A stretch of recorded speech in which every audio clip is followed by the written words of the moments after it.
So hello guys, most welcome back to our YouTube channel Gyan with Sachin. तो दोस्तों, आज की इस वीडियो में हम बात करेंगे पॉलिटेक्निक एंट्रेंस एग्जामिनेशन के फिजिक्स के टॉप 30 इंपॉर्टेंट क्वेश्चंस के बारे में। तो आज की इस कंप्लीट वीडियो के माध्यम से फिजिक्स के टॉप 25 टॉप 30 इंपॉर्टेंट क्वेश्चंस को डिस्कस करेंगे और यही क्वेश्चंस आप सभी के एग्जामिनेशन में बार बार रिपीट होते हैं। ऑलरेडी हमने आप सभी को इंपॉर्टेंट चैप्टर्स के बारे में बता दिया है कि कौन कौन से चैप्टर ज्यादा इंपॉर्टेंट है और किस चैप्टर से कितने क्वेश्चंस आते हैं। तो उन चैप्टर्स को भी आप सभी अच्छे तरीके से रिवाइज कर लीजिएगा। डिस्क्रिप्शन बॉक्स में लिंक है, जाइए और उन चैप्टर्स को देखिए कि ये चैप्टर्स किस तरीके से हैं और कितने क्वेश्चंस पूछे जाते हैं, क्योंकि आप सभी को पहले चैप्टर्स के बारे में अच्छी तरीके से नॉलेज होनी चाहिए कि कौन से चैप्टर ज्यादा इंपॉर्टेंट है।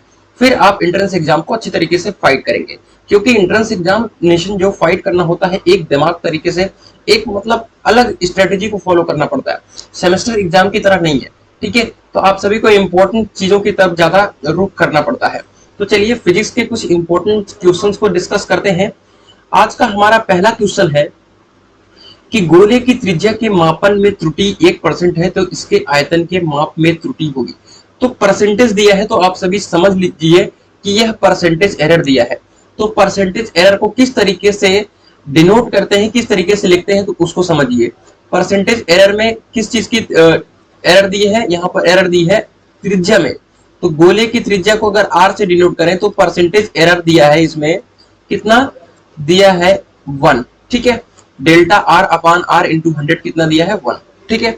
आयतन में, ठीक है, गोले का आयतन क्या होता है जल्दी से बताइए। गोले का आयतन, गोले का आयतन जल्दी से बताइए क्या होता है। गोले का आयतन होता है 4/3 पाई आर क्यूब, ठीक है। अब गोले के आयतन के माप में त्रुटि पूछ रहा है, मतलब परसेंटेज एरर पूछ रहा है, ठीक है। अब देखिए कैसे हम फाइंड करेंगे, ठीक है। तो गोले के आयतन को किससे डिनोट करते हैं, v से। तो हम परसेंटेज एरर इन वॉल्यूम लिख देंगे, डेल्टा v अपान v इंटू 100 बराबर क्या होगा 4/3 पाई। ये जो है ना वैल्यू, ये कांस्टेंट है, ठीक है। तो इसे हम ऐसे ही एज इट इज पुट करेंगे या हटा देंगे, ठीक है। इसे हम ऐसे कर लेंगे 4/3 पाई, जो कि काउंट नहीं होगा और जो कैलकुलेशन में काउंट होगा वो होगा आर क्यूब, ठीक है।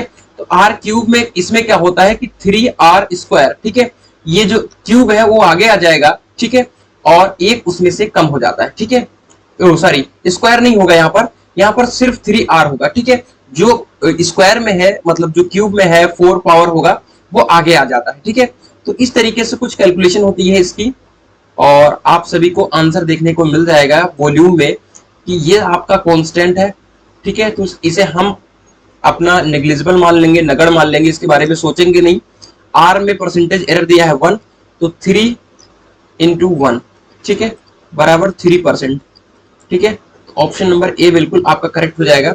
मैंने आप सभी को बताने में थोड़ी सी मिस्टेक करी, उसके लिए सॉरी, बट मैं आप सभी को बता रहा हूं कि जो ऊपर की पावर दी होती है उसे हम आगे ला लेते हैं, ठीक है। बस इतना ही करना होता है, ठीक है। अगर सपोज करो दिया है कि घनत्व, ठीक है, घनत्व बराबर द्रव्यमान बटे आयतन, ठीक है।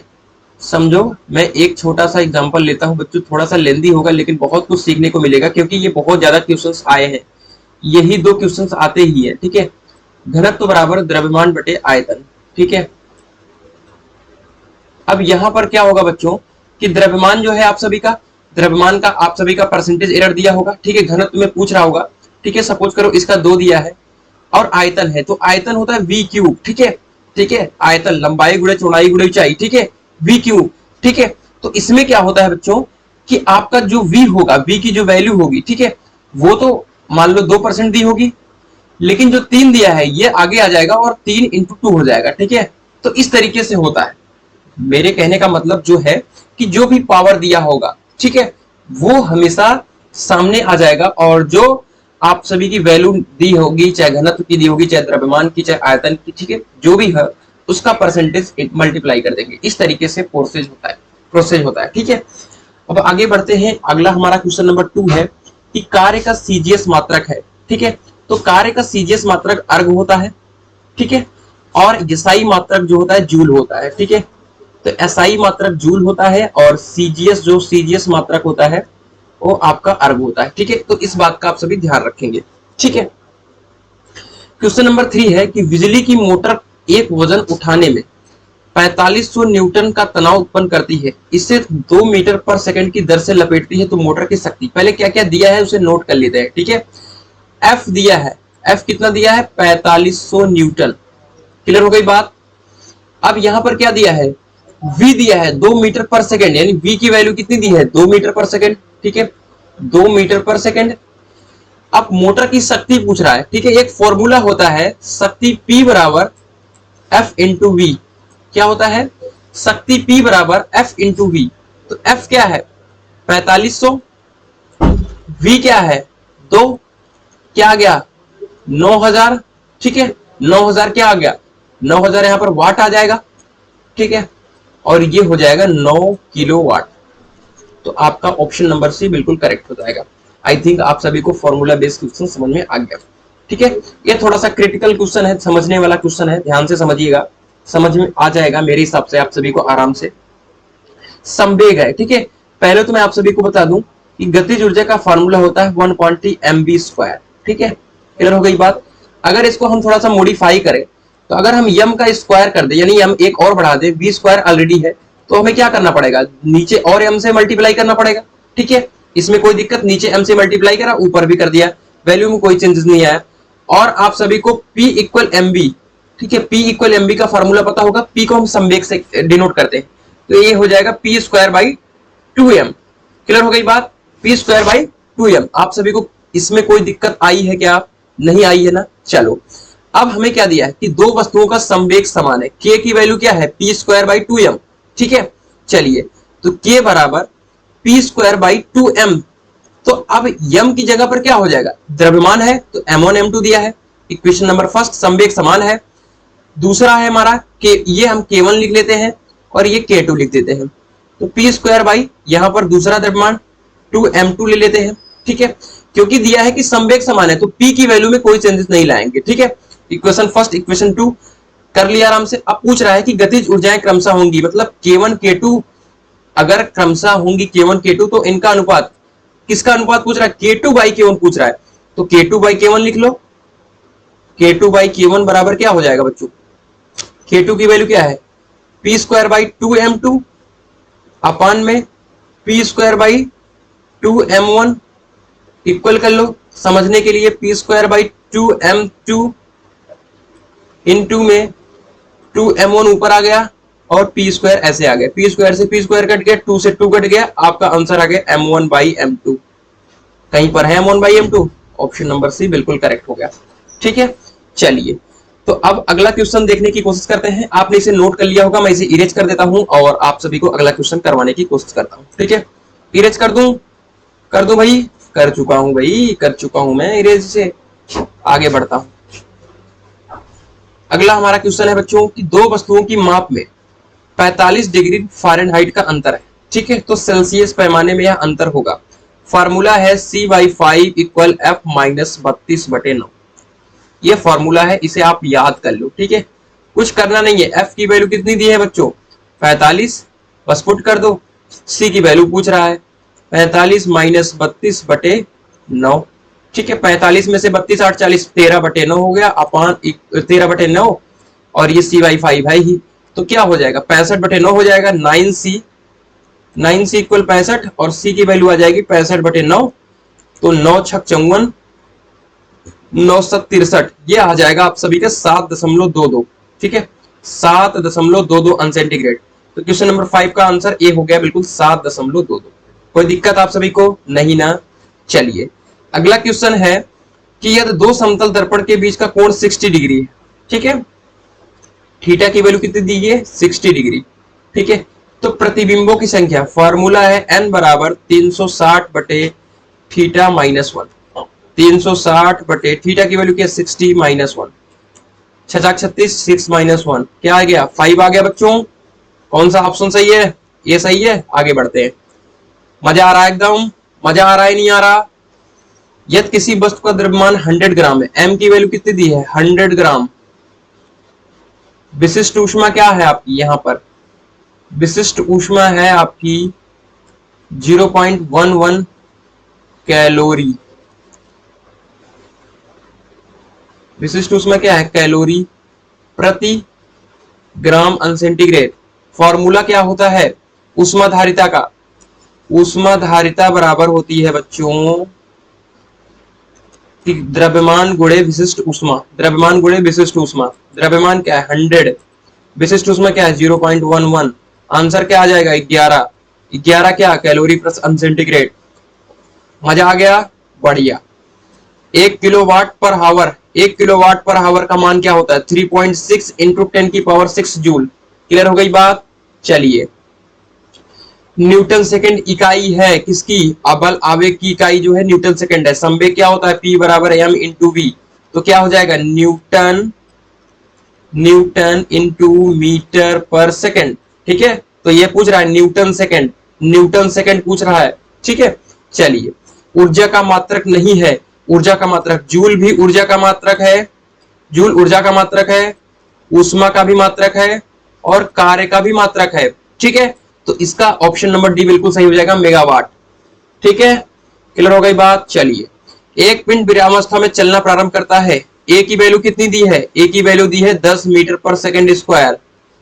ठीक है, और 10वें सेकंड में, ठीक है, तो एन की वैल्यू कितनी दी है 10, और दूरी पूछ रहा है, यस पूछ रहा है इसमें। ठीक है, यस पूछ रहा है, विरामावस्था में चलना प्रारंभ करती तो ई की वैल्यू 0। फार्मूला होता है एस एन बराबर U plus A by two N minus 1। u की वैल्यू 0, a की वैल्यू कितनी 10, 10 बाई 2 5, 2 n की वैल्यू कितनी 10 माइनस 1, तो 19 पचे 95। आंसर कहीं दिख रहा है 95 मीटर। भागते चलो बच्चों। क्वेश्चन नंबर 12, एक पंप 100 किलोग्राम पानी 20 मीटर ऊंचाई पर बने एक टैंक में 10 सेकंड में चढ़ाता है। ठीक है, h की वैल्यू कितनी दी है 20 मीटर, t की वैल्यू कितनी दी है 10 सेकंड। ठीक है, m की वैल्यू कितनी दी है 100। ठीक है, फॉर्मूला होता है, शक्ति पूछ रहा है M G H by T. G की value 10, m 100, G 10, h 20, t 10, 10 से 10 कट गया, 2000 आ गया, 2000 मतलब 2 किलोवाट। क्लियर हो गई बात। आगे बढ़ते हैं। पूछ रहा है प्रकाश की एक किरण जल पर लंबवत गिरती है। ठीक है, जब कोई किरण लंबवत अभिलंब पे आएगी तो उसका यही रूल होता है कि वह फिर से अपनी वापस दिशा में लौट जाती है। तो अब ऐसे आई, कोई एंगल नहीं बना, और फिर लौट गई तो कोई एंगल नहीं बना, तो क्या आंसर हो गया 0। ठीक है, आगे बढ़ूं कि वह बिंदु जिससे किरण बिना विचलित हुए गुजरती है, तो प्रकाशिक केंद्र वो होता है जिससे किरण बिना विचलित हुए गुजर जाती है। ठीक है, चलिए, अगला है कि पराबैंगनी प्रकाश का स्रोत है, तो ये आप सभी पढ़े नहीं होंगे, बट इसका आंसर हो जाएगा लाल गर्म लोहे की गेंद। याद रखना, 2 बार पूछा जा चुका है। ठीक है, क्वेश्चन नंबर 16 है, विद्युत चुंबकीय तरंगे जिसकी तरंग दैर्ध्य 30 सेंटीमीटर है। ठीक है, जिसकी तरंग दैर्ध्य 30 सेंटीमीटर है। अब यहाँ पर लेमडा दिया है 30 सेंटीमीटर, लेकिन इसे मीटर में कन्वर्ट करने के लिए 10 की पावर -2 कर देंगे। वेग v इक्वल दिया है 10 इंटू 10 की पावर 8। ठीक है, v equal new lambda, v equal new lambda आपने फॉर्मूला पढ़ा होगा, न्यू पूछ रहा है तो v बाई लेमडा कर लोगे, न्यू बराबर हो जाएगा आपका v बाई लेमडा। v क्या है 3 गुणे 10 की पावर 8, लेमडा क्या है 30 गुणे 10 की पावर -2, 10 हो गया। ये हो जाएगा 10 की पावर -2 है तो ये 10 की पावर 1 हो जाएगा, तो 10 की पावर 8 अपॉन 10 की पावर -1 आ जाएगा 10 की पावर 9। यहाँ पर कोई है 10 की पावर 9? कोई नहीं। आगे बढ़ता हूं। ठीक है, यहाँ पर जब आवृत्ति पूछा है तो 10 की पावर 9 आ गई। ठीक है, यदि किसी तरंग का आयाम 2 गुना कर दिया जाए तो उसकी तीव्रता हो जाएगी I प्रोपोर्शनल a स्क्वायर। ये होता है फॉर्मूला। ठीक है, आयाम और आपका तीव्रता के बीच का रिलेशन। तो क्या कह रहा है कि तरंग का आयाम 2 गुना कर दे, मतलब a की जगह क्या कर दे 2a कर दे। ठीक है, तो क्या करना है I प्रोपोर्शनल 2a का स्क्वायर कर दो।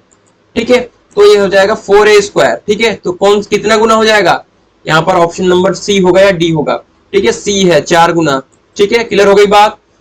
ध्वनि की तीव्रता मापते हैं, किसमें मापते हैं डेसिबल में मापते हैं ध्वनि की तीव्रता को। ठीक है, ध्वनि की तीव्रता, ध्वनि की तीव्रता को डेसिबल में मापते हैं। ध्वनि की तीव्रता, हाँ बिल्कुल, ध्वनि की तीव्रता को डेसिबल में ही मापते हैं। चलिए, और एक बिजली के हीटर पर अंकित है 3 किलोवाट 250 वोल्ट बिजली खर्च की दर 5 रुपए प्रति यूनिट है। इसे 5 घंटे तक लगातार चलाने पर बिजली का खर्च होगा, तो बिजली का खर्च पूछ रहा है। ठीक है, तो पहले तो हम शक्ति निकाल लेंगे। ठीक है, शक्ति निकाल लेंगे। 3 किलोवाट दिया है तो 3 × 10⁻³ दिया है क्या, यहाँ पर दिया है हीटर पर अंकित। ठीक है, जो आपका पावर है। ठीक है, उसके बाद V की वैल्यू दी है, V की वैल्यू दी है 250 वोल्ट। ठीक है, अब फार्मूला क्या होगा, देखो यहाँ पर पहले एक बार शक्ति निकलेगी सबकी, उसके बाद आप सभी को वहां से पता चल पाएगा क्या, बिजली का खर्च। तो फार्मूला होता है PT/1000। PT की वैल्यू कितनी है बच्चों, P की वैल्यू कितनी है 3000। T की वैल्यू कितनी है, T की वैल्यू है 5 आवर और ये 1000। ठीक है, तो ये हो गया 3, मतलब 15 हो गया। ठीक है, आपका जहां यहां से शक्ति निकल के आ गया 15, और ये कितनी घंटे तक चलाने पर बिजली का खर्च, तो 5, तो 15 × 5 = 75। आंसर आ गया 75, बिल्कुल लाइक कर दो। एक तांबे की विशिष्ट ऊष्मा, मैंने विशिष्ट ऊष्मा वाला बताया था 0.1 है, तो इसका जूल प्रति किलोग्राम सेंटीग्रेड में होगा। 0.1 है, जूल पूछ रहा है, तो जूल की वैल्यू होती है 4.2 और सेंटीग्रेड पूछ रहा है। ठीक है, तो ये जूल प्रति किलोग्राम, किलोग्राम पूछ रहा है तो 1000 का गुणा कर दो, यही जो गुणा कर लोगे आ जाएगा आपका आंसर। ठीक है, क्लियर हो गई बात, आगे बढ़ता हूं। जब किसी ठोस को गर्म करने पर सीधे गैस में ऊर्ध्वपातन की क्रिया है। ठीक है, ऊर्ध्वपातन की क्रिया, ध्यान से देखो, बहुत फास्ट, एकदम एग्जाम नजदीक है आप सभी का। किसी परिपथ में विद्युत धारा की उपस्थिति का पता लगाने के लिए प्रयुक्त किया जाने वाला उपकरण है आप सभी का गैल्वेनोमीटर, अपवर्तन मापी, श्यानता मापी, विवर्तन मापी, गैल्वेनोमीटर, बिल्कुल परफेक्ट आंसर है। 2000 किलोग्राम की एक कार 18 किलोमीटर प्रति घंटे के वेग से चल रही है। कार को रोकने में कार्य करना होगा। ठीक है, किया गया कार्य बराबर गतिज ऊर्जा में परिवर्तन 1/2 mv²। ठीक है, m की वैल्यू कितनी है 2, v की वैल्यू कितनी है 18, 1/2 × 2000, v की वैल्यू 18 × 18, बिल्कुल 18 किलोमीटर प्रति घंटा है, तो इसे मीटर पर सेकंड में कन्वर्ट कर लेंगे, ये हो जाएगा 18 × 5/18, तो ये आ जाएगा 5। ठीक है, ये आ जाएगा 5। ठीक है, तो 5 × 5 = 5 × 25। ठीक है, इसके बाद अब काट दो इसको, 25 दूनी 50 हो गया, 50 और ये 3 जीरो और लगा दो, अपान में 2 कर दो, तो ये 25 आ जाएगा। तो आप सभी का 25 और 3 जीरो, तो 2.5 × 10⁻³ 2.5 × 10⁻³ जूल। बहुत सही, भागते रहो भैया। ये फॉर्मूला एक विद्युत क्षेत्र में विद्युत क्षेत्र की तीव्रता, ठीक है, 30 न्यूटन प्रति कूलाम है। ठीक है, ई की वैल्यू कितनी है 30 न्यूटन प्रति कूलाम। ठीक है, कूलाम। क्यू की वैल्यू दी है 20 कूलाम। ठीक है, बल पूछ रहा है। ठीक है, बल बराबर प्रश्नवाचक चिन्ह, तो फार्मूला होता है E = F/Q। ठीक है, F की वैल्यू पूछ क्या रहा है, E = F/Q। F कितनी है, यहाँ पर F पूछ रहा है ना, अच्छा F पूछ रहा है, तो F = E × Q होगा, F = E × Q। E की वैल्यू कितनी है, E की वैल्यू है आप सभी की, E की वैल्यू 30 है ना, 30। Q की वैल्यू कितनी है, Q की वैल्यू कितनी है 20, 600, बिल्कुल 600 न्यूटन, आंसर आ गया। तो ये थे हमारे टॉप 25 क्वेश्चंस जो आप सभी को मैंने बहुत जल्दी से समझा दिया। तो फाइनली मिलता है एक नई वीडियो के साथ, तब तक के लिए good bye, tata, love you all.